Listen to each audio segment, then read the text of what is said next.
জ্ঞান থেকে বঞ্চিত হওয়ার 14টি কারণ আমি বলছি। 1. উস্তাদের সঙ্গে বেয়াদবি করা। 2. যাতায়াতের সময় সালাম না দেওয়া। 3. উস্তাদের দিকে পিঠ দিয়ে বসা। 4.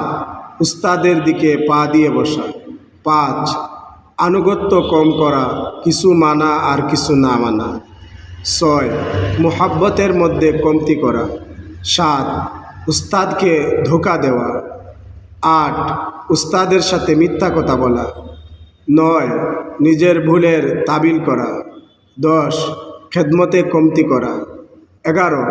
উস্তাদের মনে আঘাত দেওয়ার দ্বারা ইলমের বরকত চলে যায় এবং তার খুশির দ্বারা উস্তাদের খুশির দ্বারা ইলমে বরকত হয়। 12. উস্তাদের খারাপ নাম রাখা। 13. উস্তাদের সম্পর্কে খারাপ ধারণা রাখা। 14. উস্তাদকে কথায় বা কাজে কষ্ট দেওয়া। এগুলা করলে জ্ঞান থেকে বঞ্চিত হয়ে যাবে আর ভবিষ্যতে অনেক ক্ষেত্রে ধ্বংস হয়ে যায়। নাউজুবিল্লাহ।